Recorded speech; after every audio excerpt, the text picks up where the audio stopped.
Dear listeners, welcome to History with Herodotus, where we embark on a journey through the annals of time, uncovering the secrets of our collective past. Today, we find ourselves on the vast expanse of the Eastern European plains, amidst the tumultuous landscape of World War II, as we delve into the fascinating story of the Battle of Kursk. This pivotal event, which took place in the summer of 1943, was a turning point in the war between Nazi Germany and the Soviet Union, a clash of titans that would shape the course of modern history. As we venture into the origins of this epic battle, let us transport ourselves to the year 1942, when the German Wehrmacht, under the command of Adolf Hitler, had been making steady gains on the Eastern Front. The Soviet Union, led by Joseph Stalin, was reeling from the devastating losses suffered during the initial years of the war. The city of Stalingrad, a crucial industrial and strategic hub, had been besieged by the German Sixth Army, led by General Friedrich Paulus. The brutal winter of 1942-1943 had seen the Soviet Red Army launch a series of counterattacks, eventually encircling the German forces and marking a significant turning point in the war. In the spring of 1943, as the snow began to thaw and the ground dried, the Germans launched a series of attacks aimed at regaining the initiative on the Eastern Front.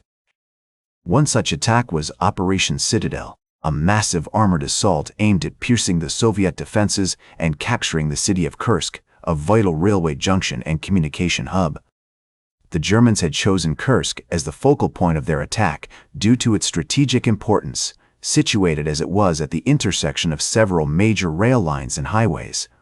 The city of Kursk itself was a charming provincial town nestled in the rolling hills of the Russian countryside. Its streets were lined with quaint wooden houses, adorned with brightly colored shutters and steeply pitched roofs. The air was filled with the sweet scent of blooming flowers and the sound of birdsong, a stark contrast to the chaos and destruction that was soon to follow. As we explore the origins of the Battle of Kursk, it becomes clear that this was not just a battle between two armies, but a clash of ideologies, cultures, and nations. The fate of Europe hung precariously in the balance as the Soviet Union fought for its very existence against the Nazi war machine. The Soviet forces, led by General Georgy Zhukov, had been busy strengthening their defenses in the Kursk salient, constructing elaborate systems of trenches, bunkers, and minefields to slow down the German advance. The Germans, meanwhile, had assembled a formidable array of armor, including hundreds of tanks, assault guns, and self-propelled artillery pieces. The panzer divisions, led by General Heinz Guderian, were poised to unleash a devastating assault on the Soviet defenses, using their superior tank technology and tactical prowess to break through the Soviet lines. As we continue our journey through the earliest history of the Battle of Kursk, we begin to see the outlines of a titanic struggle taking shape. The stage was set for a clash of armor that would shake the foundations of the Eastern Front and decide the fate of Europe.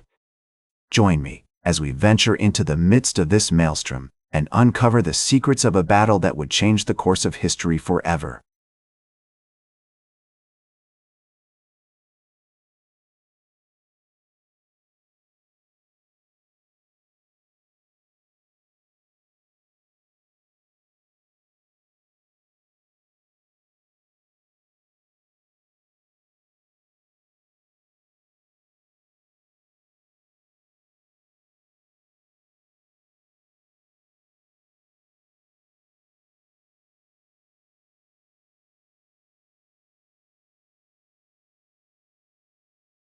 Welcome back to History with Herodotus, as we continue our journey through the annals of time, uncovering the secrets of our collective past. Today, we find ourselves in the midst of a titanic struggle, as the German and Soviet armies clash in the Battle of Kursk, a pivotal event that would shape the course of modern history. As we delve into the heart of this epic battle, we see the Soviet forces, led by General Georgy Zhukov, employing a clever strategy to counter the German onslaught. The Soviets had constructed a series of defensive lines, stretching across the Kursk salient, each one designed to slow down the German advance and whittle away at their armor. The first line of defense was comprised of heavily fortified trenches, bunkers, and minefields, which would force the Germans to expend valuable time and resources in breaching them. Behind this initial line, the Soviets had positioned a series of anti-tank strongpoints, equipped with the latest Soviet tank killers, including the legendary T-34 and Su-85 self-propelled gun. These powerful vehicles were designed to take on the German panzers, using their superior firepower and maneuverability to devastating effect. As the Germans launched their assault, they were met with a wall of steel and fire as the Soviet anti-tank guns and tanks wreaked havoc on their armored columns. One notable example of the ferocity of this battle was the clash between the German 2nd SS Panzer Corps and the Soviet 1st Tank Army. As the Germans attempted to break through the Soviet lines, they were confronted by a sea of T-34s, which poured shell after shell into the German ranks. The Soviet tanks, supported by waves of infantry and artillery, slowly but surely pushed the Germans back, inflicting heavy casualties and destroying dozens of panzers. As the battle raged on, the Germans found themselves facing an increasingly desperate situation. Their armor was being decimated, their troops were exhausted, and their supply lines were stretched to the breaking point. The Soviet forces, on the other hand, seemed to be gaining strength, as fresh reserves of tanks, infantry, and artillery poured onto the battlefield. The turning point of the battle came on July 12, when the Soviet 5th Guards Tank Army launched a massive counterattack against the German 4th Panzer Army. The Soviets had been gathering their strength for days, and now they unleashed a torrent of steel and fire that would shatter the German lines once and for all. As the Soviet tanks and infantry poured forward, the Germans were unable to withstand the onslaught, and their defenses began to crumble. As we explore this pivotal moment in history, we begin to see the outlines of a great victory taking shape. The Soviet Union, led by Joseph Stalin, had faced down the Nazi war machine and emerged triumphant. The Battle of Kursk would prove to be a decisive turning point in the war on the Eastern Front, as the Germans would never again regain the initiative. The Soviet Union had emerged as a major world power, and the Nazis were beginning their long retreat back to Berlin. Join me as we venture into the twilight of World War II and uncover the secrets of a battle that would change the course of history forever.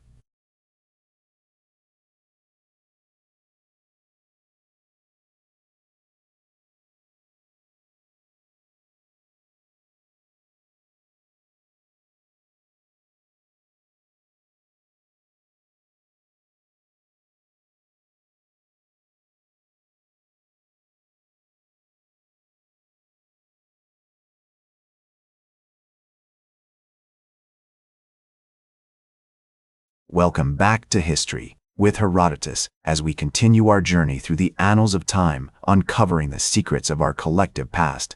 Today, we find ourselves in the aftermath of the Battle of Kursk, a pivotal event that would shape the course of modern history. As the dust settled on the battlefield, the Soviet Union had emerged victorious, having repelled the German onslaught and inflicted catastrophic losses on the Nazi war machine. The Germans had lost over 500 tanks, 50,000 troops, and countless artillery pieces, while the Soviets had suffered significant losses as well, but had ultimately prevailed. In the months that followed, the Soviet Union continued to push the Germans back, advancing deep into Eastern Europe and eventually reaching the borders of Poland. The Battle of Kursk had marked a decisive turning point in the war on the Eastern Front, as the Germans would never again regain the initiative. As we explore this period in history, we see the Soviet Union, led by Joseph Stalin, begin to assert its dominance over Eastern Europe. The Soviets established a series of communist governments in the countries they liberated from German occupation, including Poland, Hungary, and Czechoslovakia. This marked the beginning of the Cold War, as the United States and the Soviet Union emerged as superpowers, each seeking to expand its influence across the globe. The Battle of Kursk also had a profound impact on the German war effort. The loss of so many experienced troops and valuable equipment made it increasingly difficult for the Germans to resist the Allied advances on both the Eastern and Western fronts. As the Allies closed in on Germany from all sides, the Nazi regime became increasingly desperate, resorting to brutal tactics and scorched earth policies in a futile attempt to cling to power. One notable example of this desperation was the German withdrawal from Ukraine, which was marked by widespread destruction and atrocities committed against civilians. The Soviets, meanwhile, continued to push forward, eventually reaching the outskirts of Berlin in April 1945. As we conclude our journey through the aftermath of the Battle of Kursk, we find ourselves on the threshold of a new era in modern history. The Soviet Union had emerged as a major world power, and the Nazis were beginning their long retreat back to Berlin. The Battle of Kursk would prove to be a decisive turning point in the war, marking the beginning of the end of the Nazi regime and paving the way for the Allied victory in World War II. In the words of historian John Erickson, the Battle of Kursk was the greatest tank battle in history, and it marked the beginning of the end of the German army on the Eastern Front. As we reflect on this pivotal moment in history, we are reminded of the profound impact that the Battle of Kursk had on the course of World War II and the shape of the modern world. As we look to the future, we are also reminded of the importance of remembering and learning from the past. The Battle of Kursk serves as a powerful reminder of the devastating consequences of war and the importance of diplomacy and international cooperation in preventing such conflicts from arising in the first place. Join me next time on History with Herodotus, as we explore more fascinating stories and insights from the annals of time. That's all for today's History with Herodotus. Remember to like, share, and subscribe. And until next time, remember that to understand the present, we must first understand the past.